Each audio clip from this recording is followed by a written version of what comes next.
Olá pessoal, estamos de volta aqui, esse é o Memória Capixaba 2.4 2024, com muita pesquisa que a gente vem resgatando ao longo desses quase 15 anos de pesquisa aqui do Memória Capixaba, e hoje eu vou trazer para vocês aqui a história incrível de um imigrante italiano chamado Lisandro Nicoletti. Famoso, hein? Tem nome de rua, nome de praça, nome de escola. Tá aí o Lisandro. Ele é da Toscana, veio da Itália, da Comuna Borgo Mazzano, 26 anos de idade. Ele chegou aqui em 14 de novembro de 1983, quando ele nasceu, né? E ele foi morar na seção da Alexandria, no Ribeirão de Cristo, 6 quilômetros de Araguaia. E Araguaia, velho de guerra. Minha família morou lá em Araguaia. Meu avô foi diretor lá do grupo escolar, né? Meu avô Davi. E o Lisandro Nicoletti era daquela região, onde adquiriu e trabalhou como agricultor e ficava na casa de Girolamo Coman e Giovanna Caldana. Logo depois casou-se com Elizabeth Pazinato, vendeu as terras no Ribeirão do Cristo e foi morar em Matilde, também naquela região ali, Araguaia, né? Entre Domingos Martins, Alfredo Chaves, naquela região ali. Aí, deixa eu ver. Aí ele abriu um comércio, gente, em 1885. Esse cara ficou muito rico. Foi um dos primeiros industriais capixabas, a gente pode dizer, né? Ficou muito rico mesmo. A sua irmã, Maria Nicoletti, era casada com Antônio Busato, que morava no Rio das Pedras, também em Araguaia. Aquela região de Araguaia realmente tem muita gente importante aqui na história do século XIX e XX, aqui no Espírito Santo, né?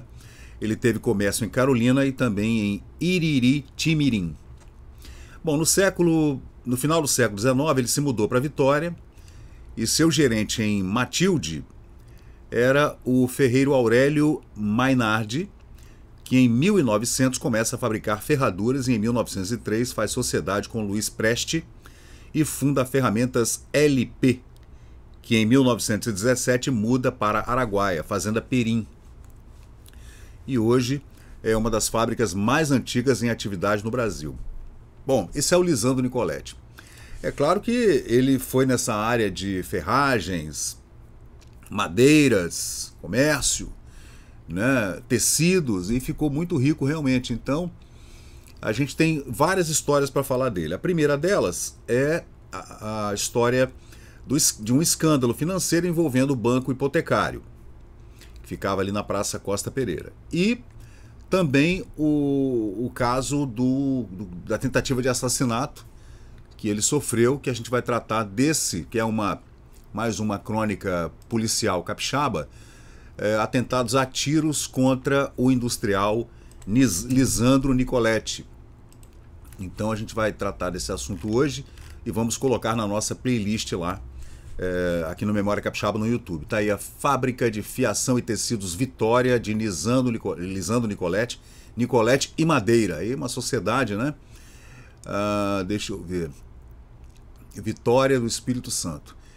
Esse é um daqueles indicadores econômicos do início do século XX que tinham nos jornais do Rio de Janeiro, né? Do Brasil todo, indicadores, era tipo um catálogo de quem era comerciante, o que vendia, bem bacana, tá? Depois eu vou trazer para vocês, eu tenho várias pesquisas aqui desses indicadores econômicos, é muito legal, vem bem detalhado quem fabricava o quê, quem era agricultor, quem era meeiro, quem era ferreiro, quem era pedreiro, carpinteiro, é muito bacana. Bom, o Lisandro, ele sofreu atentados a tiros no dia 28 de fevereiro, chegou o telegrama de Benevente. Você sabe que ali da região de Alfredo Chaves, ali em Araguaia, ali passa o rio Benevente, que vai dar lá em Anchieta, lá na praia. E muitos desses imigrantes que chegaram em Anchieta subiram para aquela região, né? Porque não é muito longe. Lá de Anchieta existe uma estrada estadual, que liga Anchieta, né, ali na BR-101, você sobe e vai sair em Alfredo Chaves. O telegrama chegou de Benevente, diz não serem mortais os ferimentos produzidos pelos tiros disparados contra Lisandro Nicoletti em Matilde no dia 28 de fevereiro.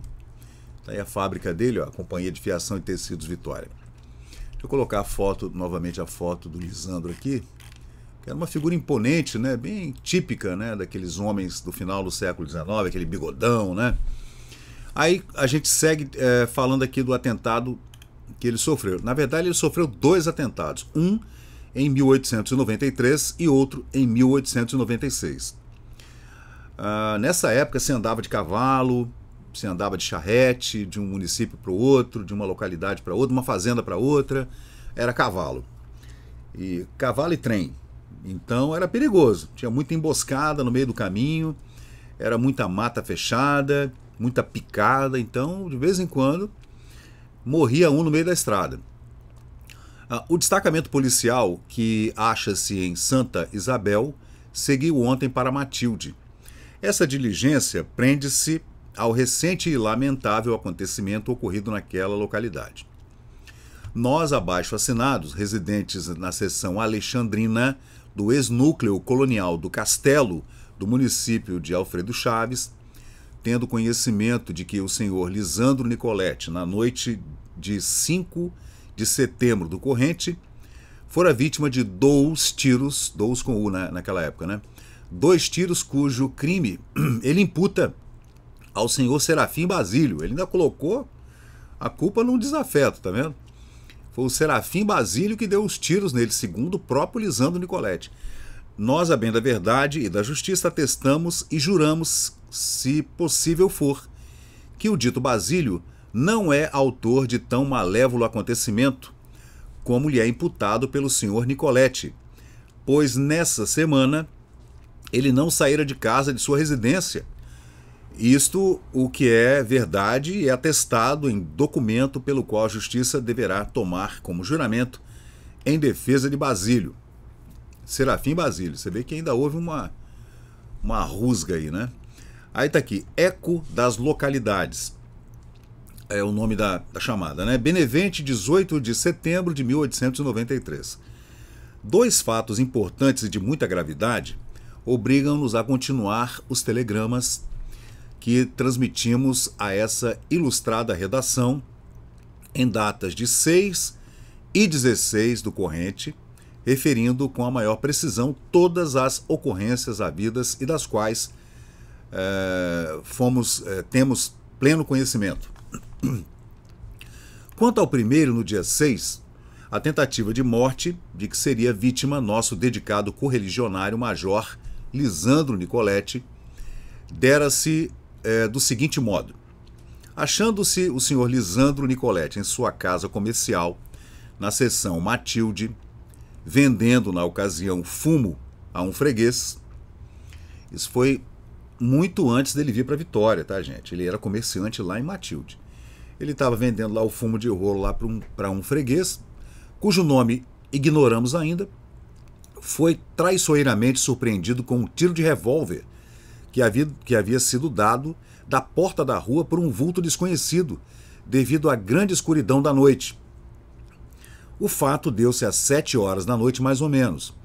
Esse tiro passou de um lado da cabeça, sem que se produzisse o direito esperado pelo assassino desconhecido. Foi uma tentativa de homicídio, né, que aconteceu, mas que, por sorte, o senhor Lisandro Nicoletti saiu ileso. Recebemos ontem à noite de Benevente o seguinte telegrama. Ontem à noite, em sua residência na seção Matilde, o major Lisandro Nicoletti foi vítima de 2 tiros na cabeça. Autoridades e médicos seguiram para o local do crime. Criminoso foi visto, não sendo conhecido devido à escuridão. Nicoletti, ferido, não morreu, nem inspira grande cuidado o seu estado. O major Nicoletti, nosso dedicado correligionário, é comerciante abastado e influente na comarca de Alfredo Chaves, onde goza de grande estima, de estima geral. E segue aqui, né, fazendo votos pelo seu restabelecimento e de sua saúde gravemente comprometida, confiamos que as autoridades prosseguirão nas diligências para a prisão e punição do criminoso. E aí a gente vai vendo, né, as confusões da época, né? Aí deixa eu ver o que mais nós temos aqui. outros telegramas. Lisandro Nicoletti recebeu 2 tiros dados em emboscada, atingidos nos braços. Aí já viu, né? Tá falando que foi tiro no braço, o outro foi 2 tiros na cabeça, né? Imagina. A prisão. A requisição do subdelegado da povoação de Matilde foi preso em Santa Isabel pelo respectivo delegado de polícia, o indivíduo Ludiero dos Santos, como implicado na tentativa de assassinato do major Lisandro Nicoletti. Na verdade, ele sofreu mais de um atentado a tiros, tá, gente? Não foi um só, não. Foram 2 atentados a tiros, um em 1893 e outro em 1896, quando ele ainda tinha o seu comércio em Matilde. Depois, né, ainda já no século XX, é que ele mudou-se para Vitória, fez parcerias comerciais, né, e ficou muito rico, ficando conhecido como um grande industrial, né, de tecidos, de ferragens, de madeiras, etc. Então, gente, essa história criminal aqui que a gente traz para vocês, aqui no Memória Capixaba, do senhor Lisandro Nicoletti. Famoso, hein? Depois a gente vai trazer outras histórias, e sempre tem prós e contras, né? Nessa época a imprensa era muito liberal, tá? Muito liberal mesmo. Ouvia-se as partes, as 2 partes, é igualzinho hoje, né? Hoje em dia também a imprensa ouve todas as partes, né? Todo mundo fica sabendo de tudo. Nessa época não, nessa época o jornalismo era raiz mesmo, e eles ouviam as partes, ainda tinha um contraditório, o correligionário vinha dizendo que o Serafim Basílio não foi o responsável pelo atentado a tiros contra o Nicoletti. Depois dizem que foram 2 tiros na cabeça, aí um tiro no braço. Aí prenderam o Ludiero dos Santos, implicado no atentado, mas na verdade depois foi solto, não foi nada daquilo. Aí já viu. Emboscada é assim, a gente fica sempre na dificuldade de descobrir realmente o que foi que aconteceu, né?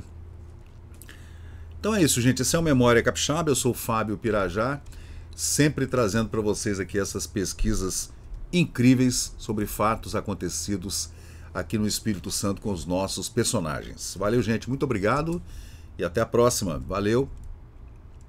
E chegamos ao final de mais um vídeo aqui do Memória Capixaba. E se você curtiu o conteúdo, por favor, deixe seu like, compartilhe aqui o nosso canal e inscreva-se para mais novidades. Até a próxima e muito obrigado por participar aqui do Memória Capixaba.